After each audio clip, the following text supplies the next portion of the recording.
Data 8 lecture number 11. Announcements are not here. Here they are. So project 1 is going to be released today. It's a 2-week project. It's kind of like an extended homework. It's going to cover everything that we've done so far in the course. Kind of all in one extended data exploration. So the whole point of the project is to give you a chance to practice all the table manipulation you've learned about, all the data visualization you've learned about, and like learn something interesting about the world in the process. I'll give you a little intro to what the project is about on Monday, because I'm guessing since it's a 2-week project, you won't all start this weekend, but we'll find out. Okay. In order to make sure that you don't wait till the last minute, there is a checkpoint, which is basically like a prefix of the project that you have to finish before the deadline. And we put that in there just to make sure people are on track to finish the whole project on time, because otherwise you can run into trouble. So that's really just there for you to keep you on track.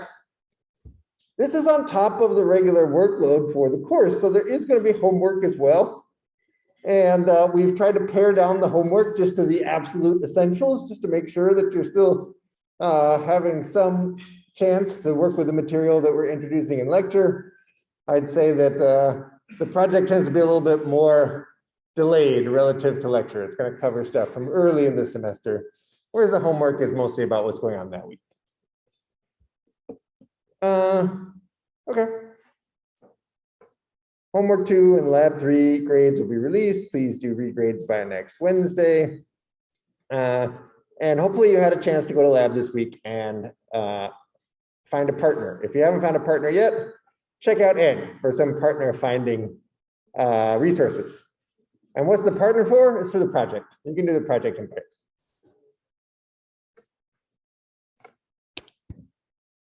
Logistical questions? Never. Amazing. Okay. Goodbye to you. I mentioned lists briefly in the last lecture, but I don't think I gave you much of a chance to work with them. So I figured I'd do just one more little demo here. What is a list anyway? It's when you use square brackets to place multiple values into one list. And much like an array, you can give the whole thing a name. And then you can refer to that whole thing, a list containing 1, 2, and 3. And what's special about lists is that they can take different kinds of values in them. So you could have 1, 2, and some table. And that's like a totally reasonable list to have. The table's empty, so it doesn't really show up, but it's there. It's there. Okay. So why are lists useful? We could build a table out of the contents of a list, or an array would have worked fine here, right? I could have written np.arange or gotten the same result. But that's when I'm building things up column by column, all the values in the column tend to have the same type. If I want to build up a table row by row, here's an empty table that has 3 columns already. That always happens. Okay, got to turn that off. It has 3 columns already. It's just nothing's in any of the columns. It has 3 columns but no rows. I can use lists to represent the rows that I want. So here's the drinks table that I have, which has 3 columns. I'd like a new version that has more rows. And the rows I'm adding are that I can get milk tea from Asha for $5.50 or an espresso from Strata for $1.75. So here, each row is a list. And in fact, I'm using a list to represent the rows. So if I went and looked at what this thing was, that's inside my expression, it's actually a list of lists. The reason we're using lists again is because we have a mixture of strings and numbers in each row. Nothing too crazy is going on. Just wanted to tell you why we're talking about lists at all.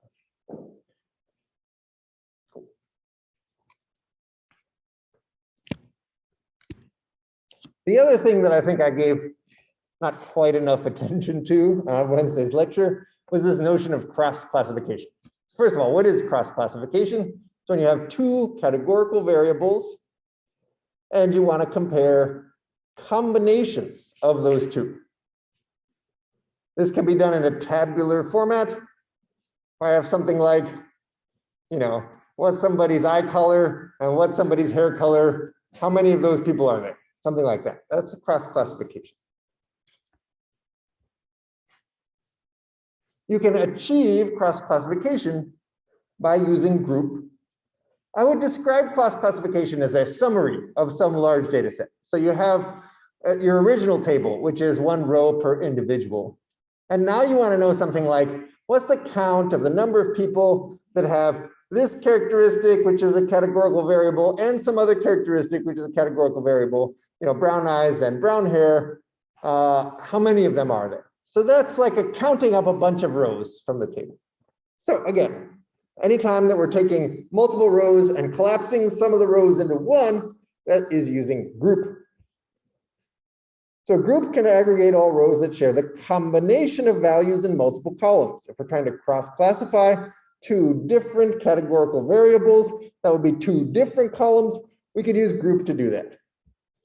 The syntax is that the first argument is a list of which columns to group by. Optionally, you can also include a function that tells you how to combine the values in the other columns. So before, we did this a fair amount on Wednesday, you can group by one column using t.group and then write down the label of that column. The collect function, which you can write as collect equals min or just min, tells you that once you've grouped all the rows that have a particular value for that one column you care about, what do you do with all the other columns? Well, you take all the values for those rows and you find the minimum if you pass in the min function. Grouping by two columns, and this generalizes to as many as you want, has almost the same syntax, t.group, except now you give it a list of labels. And then it gives you one row for each combination of a value in column label 1 and column label 2.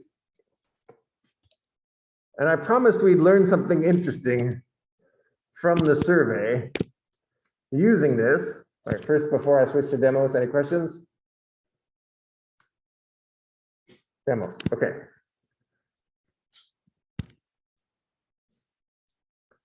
Using cross-classification, can we learn anything interesting? So here's our welcome survey. We asked, what year are you? People put all kinds of stuff. Someone's like, I don't even understand this question. But the most common answers were first, fourth, second, and third. And we also asked about all kinds of things, handedness, hours of sleep. I wonder if there's an association between what year somebody is and how much sleep they get. What do you think happens? Pretty even. The longer you're here, the better at life you become, and so you can sleep more. The longer you're here, the more you get invited to parties, so you don't sleep as much. We'll find out. Okay, so let's see how we'd figure that out. If I write group by year, and then I average everything else, then I get some huge table, which has one row for each possible answer of what year are you, and then an average of all of the individuals who responded to the survey and wrote fifth or above. What rating did they give for their extroversion? What was their number of textees, hours of sleep, etc. This is a lot of information in one table. So I think what we'd like is before we start grouping, we might just want to get ourselves down to a reasonable number of columns. Like I do need to know the year, and I need to know how many hours of sleep people are getting. And then I can group.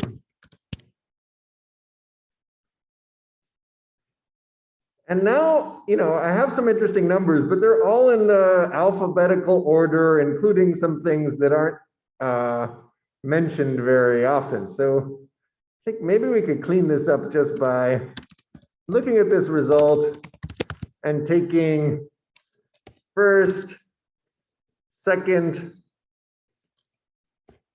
third, and fourth.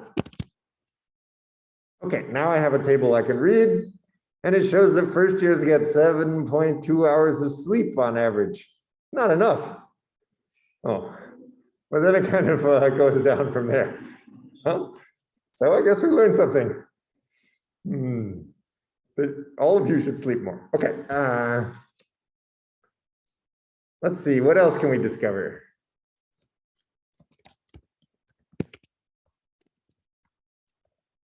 Are you left-handed or right-handed?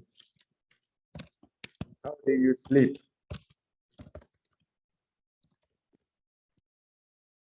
Again, a lot of stuff on the table. Keep in mind why we got the table we got. This is every possible combination that appeared in the data of someone's response to the handedness question and someone's response to the sleep position question. When somebody's left-handed, seems like an equal number sleep on their left side or their right side. When someone's right-handed, actually, there's a pretty clear preference for sleeping on your right side. And then some people sleep on their stomach. So this tells you counts. This is a kind of cross-classification. Just tells you how prevalent some particular pair of responses is in the data.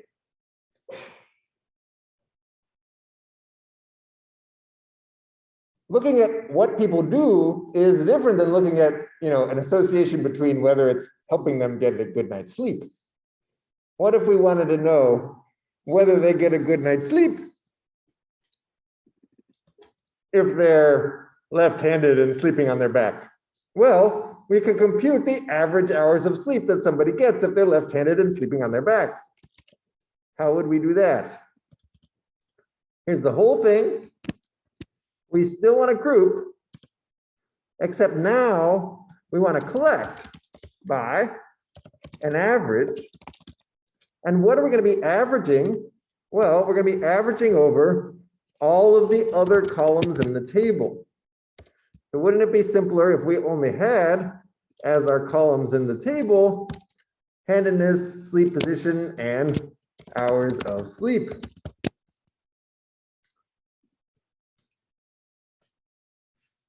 Done something terribly wrong, but I do not know what yet. Oh, I know why. This parenthesis has no buddy. Let's give it a buddy. There we go. All right. So I guess this helps us look within the left-handed folks and see, well, these are pretty similar. Oh, right-handed, these are pretty similar too. So it doesn't seem like there's a strong association between whether you're like sleeping on the same side as your handedness or you're not. But I'd say this table is a little unwieldy. It's a little bit hard to read because it's hard to compare. You might want to compare row 0 with row 4 here, because these are two sleep positions on your back with different handedness, but they aren't next to each other in the table. This is something we can fix. So I'm going to teach you something that basically creates this same table, just in a more convenient format. And that's called a pivot table. Let me back up. Any questions? I see some Q&A. What's the purpose of class classification? It's to look for an association between the value of one categorical variable and the value of another categorical variable.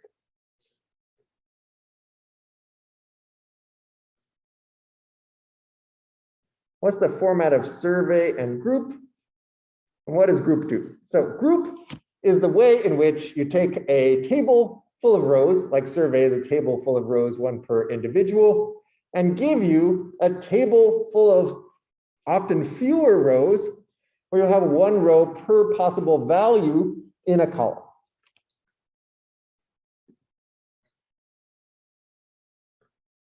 Okay. And can you take more than 2 arguments in group? Yes, you could group by 3 different variables at the same time if you wanted. Okay, now we're going to learn about pivoting. Okay, those are some happy bears. Okay. the goal of a pivot table is to cross-classify across exactly 2 categorical variables by producing a grid of counts or aggregated values like the minimums or something like that. The way you pivot is kind of similar to group, but it's a little bit different because group can take either 1 column label or 2 or 3 or 4. Pivot always takes exactly 2 because it's giving you a grid. The first label tells you which column you're going to use in order to build columns of the grid. The second tells you which column in the original table you're going to use to form rows in the grid. And then if you want, you can say, the thing I want in the cells of the grid is based on some third column. But then you have to be able to aggregate those results. Let me see if I can show you an example. We just saw this, which was like, if you're, let's start with this. What's the association between handedness and sleep position? We drew this long table, but instead of grouping, we could, oh, here it is. Instead of grouping, we could pivot. There's always exactly 2. You have what goes across the top, what goes down the left. What you see is instead of every possible combination getting its own row, instead every sleep position gets its own row, every handedness value gets its own column, and you get the counts, which is really nice because you can compare all the on your backs across this row, and you can compare all the left-handeds across this column. This thing is called a pivot table or a cross-classification table, depending on who you ask. This is a pretty standard operation within data manipulation. It's pretty useful because now this is almost like a data visualization. Like you can look at this and see a nice summary of your whole data set.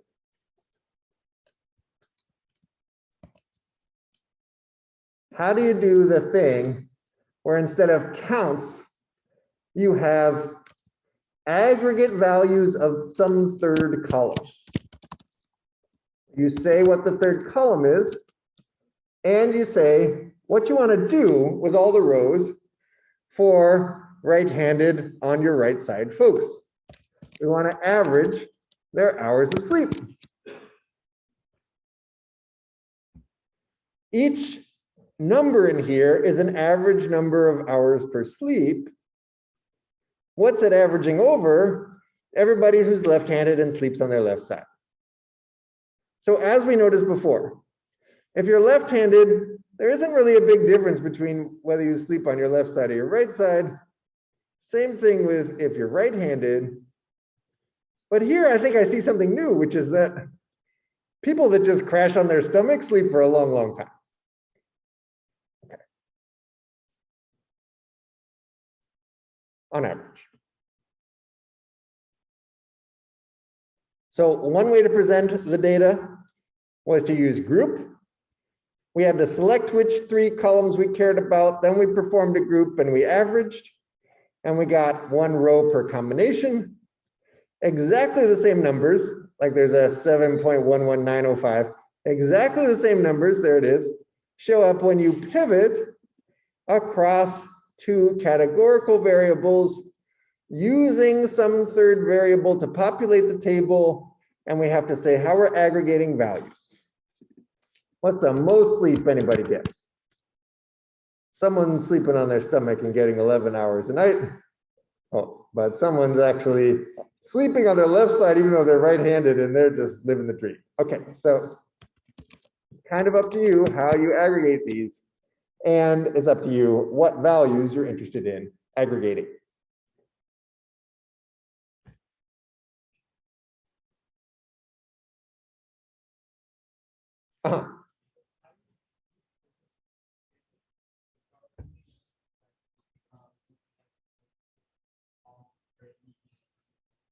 Yeah, so what's the difference between group and pivot?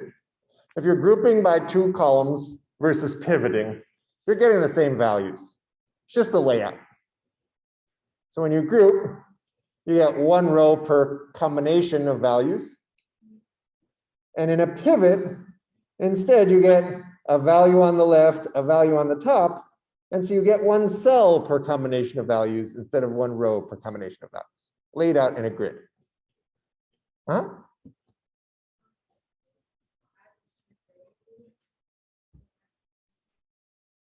Yeah, good question. So what if we had left out all this stuff down here? That's just making it a comment. Then you get the default behavior, which is just counts. So the counts don't really involve any third column. But if you want to involve the data from a third column, then you have to both say which third column and what you want to do with all those values.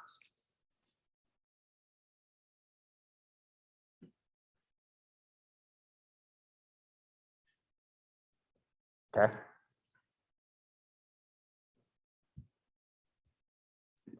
Oh, it's terrifying to open the chat. Let's not do that. Okay.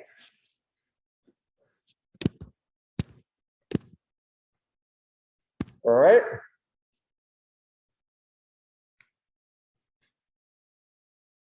Since it's Friday, I'll just make you work. Okay, so first I want to give you a tip, which is like one of the things you're supposed to learn in this class is how to manipulate tables. Start out with some table of individuals with a bunch of data in it, and you want to be able to kind of build some other table that either summarizes or focuses on particular attributes or whatever. One way I go about solving table manipulation problems is to first think about the result that I want. So if the result is an array, I think about how do I get a particular number in that array? Or if the result is some big pivot table, what information goes into that cell? Oh, it's all the hours of sleep results from the people who are left-handed and sleeping on the right side, something like that. Second, describe, preferably in natural language like English, the operations that will produce that result. Oh, first I have to select these columns, then I have to group, and then I have to drop something or whatever. And then you can think about the code. I don't know why this is not behaving. Okay, here we go. So like once you can describe in English what's going to happen, then it's time to write the Python expressions. And you have to remember, like, what are my table methods? What are my np.average functions? What array arithmetic am I going to do? And then you're done. Okay, so here's a discussion question. Actually, two discussion questions. I'll let you work on these for a while. I'm going to give you some prep. Let's say there's a table called sky already, which has the name, the material used, the city, the height, and the age for a bunch of different skyscrapers. That's where sky came from. A bunch of different tall buildings. For each city, what's the height of the tallest building for each material? So this should say something like in Los Angeles, for steel buildings, the tallest one is 280 feet high. So work on that using the process I said. What information goes into each result? So like think about the result that you want, then think about a description of how you'd get there, and only then worry about what the code would look like. If you get through that one, you can do the extra one, which is for each city, what's the age difference between the oldest steel building and the oldest concrete building?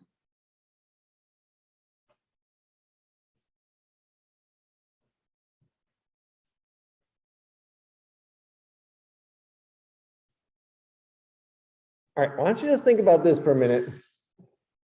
You're welcome to chat with the person next to you, but you could also just kind of think about it on your own. That's fine. Give you a minute to see how you'd make progress on these two problems.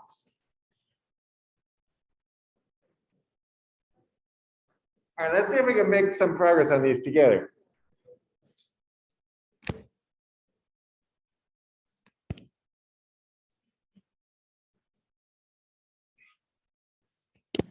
Here's the sky table.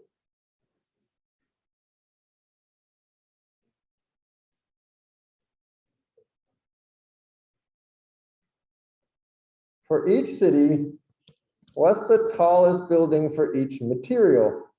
It's kind of like I need an entry for every city and for every material.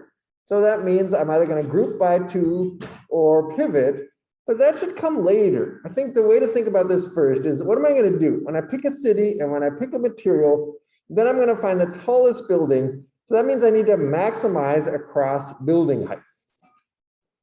So now I know like what it takes to fill in one element.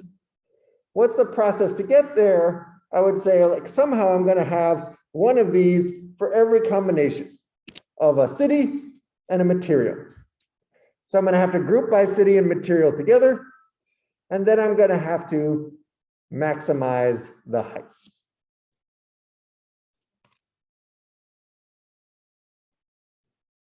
Guy? Somebody raised their hand. You have to put it in the Q&A. Group. City. Material. Gives me the count. I don't want the count. I want the height. Where do I put the height again? This is the part where we have to think about how to structure our expression. And I'll tell you. First of all, you could just maximize everything and then look for the height. This gives you an answer. For Atlanta, here's the tallest steel building. The way that you kind of focus just on the height would be to select in advance which columns you care about. You definitely need the material column, the city column, but if you also have the height column, then it's going to get maximized.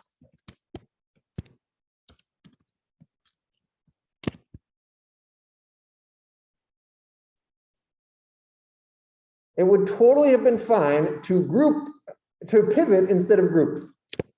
There was really no specification in the question about which one was better. So what would the pivot version of this look like? Well, let's put material across the top. Let's put city down the side. Let's put height in the cells. And when you have multiple heights, because you have multiple steel buildings in the same city, you want to find the tallest one.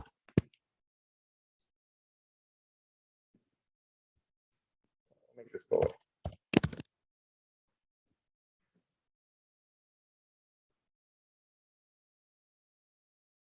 Okay? Okay. This is a pivoted version of sky. The second question, which was, let's just show a little bit of this. For each city, what's the height difference between the tallest steel building and the tallest concrete building? Well, here's the tallest concrete building in the city, and here's the tallest steel building in the city. So this is actually arithmetic on the pivoted version of the table.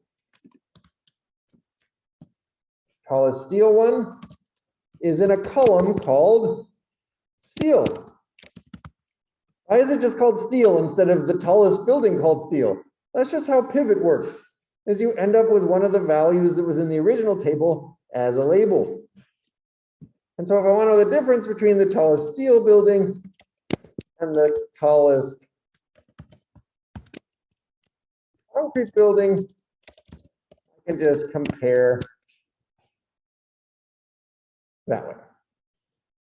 This is a terrible way to look at it, because now I can't see which city it corresponds to. But I could fix that by just calling this the, I don't know, difference column.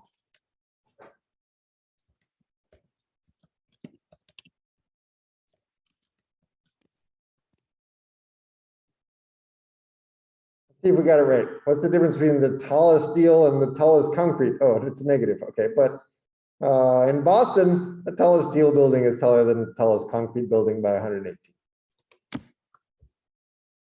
Okay?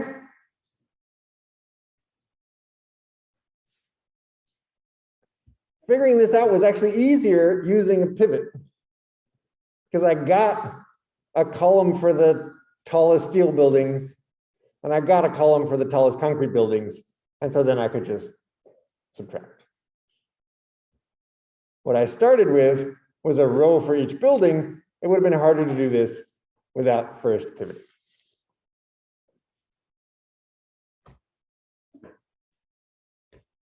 I'm looking for questions in case you couldn't tell. Okay, yes.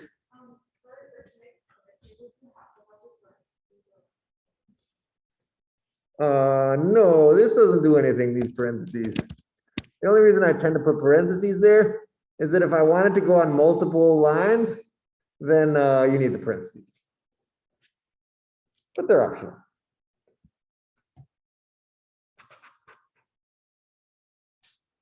Okay, let's do another one.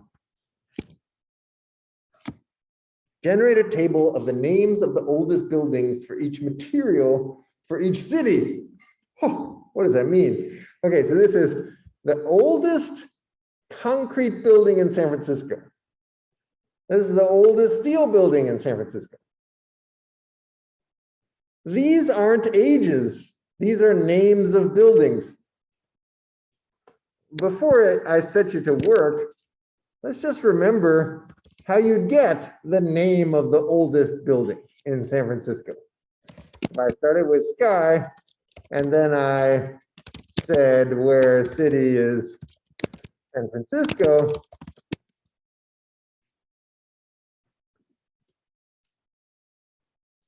just maximizing age won't tell me the name. I have to sort by age.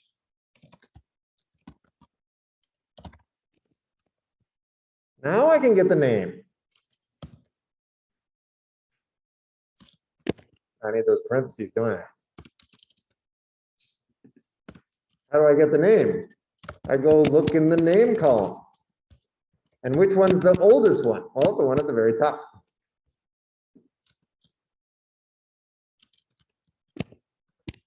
So I got the oldest city in San Francisco. I kind of completed step one of the problem solving process. How do you get one item in the table you're trying to build? Now you have to think about how to get all of the items in the table you're trying to build, which, if you recall, has Ferry Building in it as the oldest steel building in San Francisco, but it's got the names of buildings for all the other cities and all the other materials as well. All right, this one's a little tricky. You might not get all the way through, but I'll give you a minute to think about how you would generate such a table. All right, maybe it's better to look at that. Okay, go.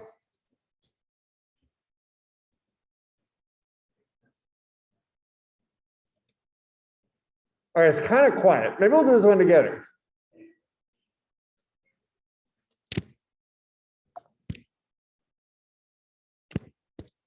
Much like we just had to get the oldest one at the top and then take the element at index 0.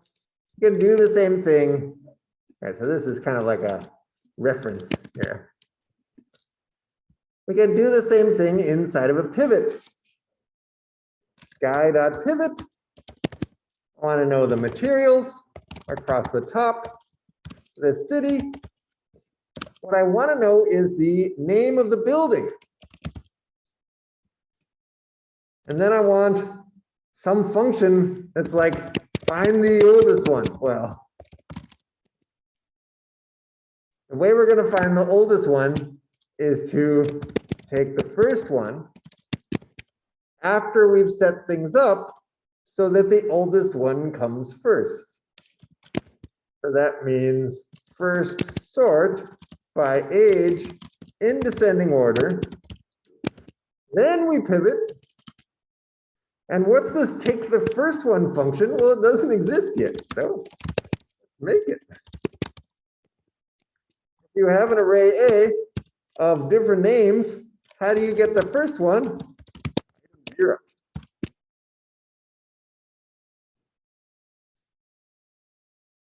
So what just happened? I wanted to take the oldest one, but I only had the name. So instead I had to make sure that I knew which name was the oldest in advance. So I sorted to do that. Kind of like back when I was trying to find the name of the oldest building, I sorted it first and then took the first thing in the name column. Basically playing the same game, just doing it across all of the combinations of a city and a material.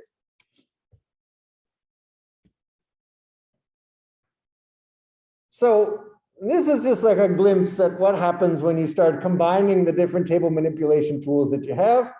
You can actually do some pretty flexible stuff. And it takes some practice to remember, like, oh, what can I do in one step? Or what takes 2 steps? This is 2 steps. I first had to sort, and then I had to pivot. This was 2 steps too. I first had to pivot, and then I had to take a difference. So sometimes there's 2 steps. I feel like usually when I teach, someone asks, are there ever 3 steps? Yeah, there might be 3 steps, but mostly in this class, we're worried about, can you find sequences of either one operation and find the right operation, or maybe there's 2. First you have to aggregate, then you have to take a difference, something like that. Okay, I was letting you stare at this. Were there questions about this?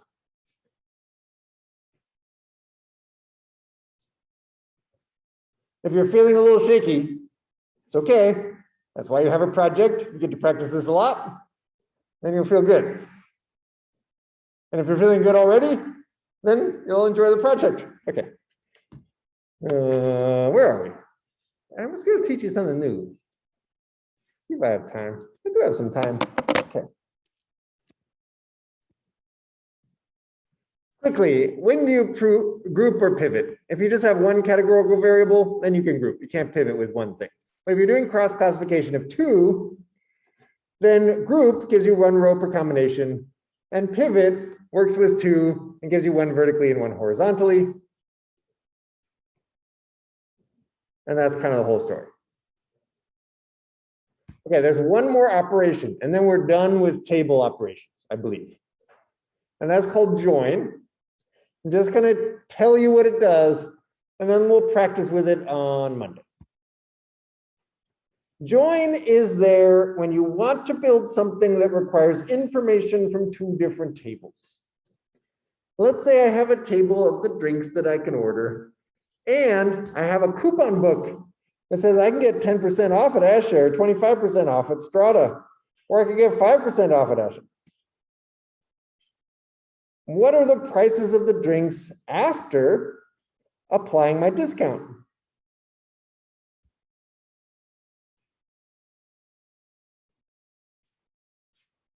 I'll go back and answer this question at the end.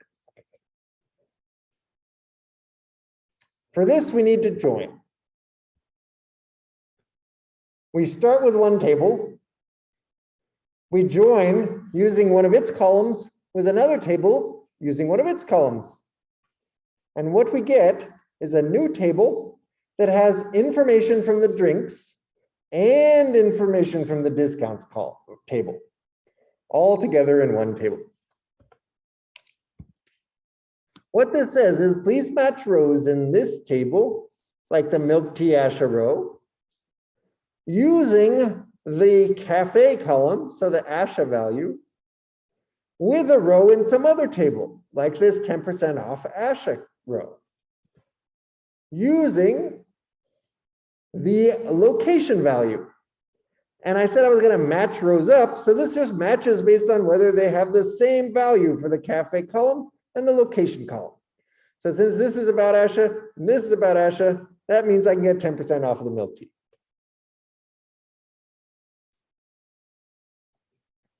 Joining exists in every kind of data manipulation language that exists in the world. And the point is to take information from 2 tables and put it into one table so that then you can do stuff with it, like group or sort or whatever. In the result, there are columns from both tables. This row, I could get a latte at Strata for $3.25. And this row, which is also about Strata, 25% off, have been combined together to give us this row, which says I can get a latte at Strata for $3.25 and I can get 25% off. Now, join itself doesn't know anything about what this is, like what these mean. It doesn't know these are drinks. It doesn't know these are discounts. All it knows is that there's a value in the cafe column that has the same value as the value in the location column. It just matches those up, Strata and Strata. So I get a row about Strata. Actually, I got 2 rows about Strata. Why was that? Well, there's 2 things I can order at Strata, so I can get a coupon discount on either one. I got 2 rows about Asha. Why is that? Well, there's only 1 thing I can order at Asha, apparently. This is what I ordered. Okay, so, but there's 2 different coupons. So this says I could get milk tea for $5.50 with a 10% coupon or with a 5% coupon. So joining does give you combinations of a row from the first table and a row from the second table that match. And if something doesn't match, like getting espresso at the Free Speech Movement Cafe, well, it doesn't show up in the join table because it has no counterpart in the discounts. You might wonder, like, how do I get it to show up anyway? And that's a topic for Data 100. I mean, it's an important question, but we're just going to ignore it for a while because it's got kind of a complicated answer. So instead, just think about, let's find the row in here that matches with the row in here and make a row in the result.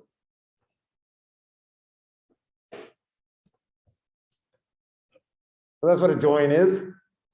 2 tables, you get 1 table. The 1 table that results has columns from both tables, and each row comes from a row in here and a row in here concatenated together. The way join works is you end up with these alphabetized for you. And these values are combinations of stuff from here. Okay, so that's kind of the story. Just gonna do it in code. Let's say I have the drinks table that I made at the very beginning of the lecture. I have a discounts table that I just made now. The combined table you get by saying drinks.join on the cafe column with the discounts table on its location column. This is basically saying the cafe column in drinks has the same kind of information as the location column in discounts. So this, even though it's called cafe, is filled with something that was both in the cafe column and the location column. So we called it cafe because drinks came first, but we could have called it location too. Just tells you where you're getting the drink at a discounted rate. Once you have such a table, you can do stuff with it. You know, you could say like, oh, if I have my percent off, then I could figure out how much I still have to pay. If it was 10% off, now I have to pay 90%. And then I could multiply that 90% by the price and get the discounted price. So when I order a milk tea with my 10% off coupon, I only have to pay $4.95. If I only use my 5% coupon, then I have to pay a little bit more. So the point of this is just to say, once you have this join table, you can do any of your old table manipulation actions on it as well.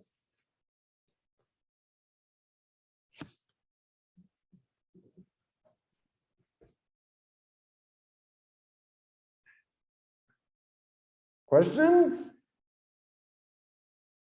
We're okay.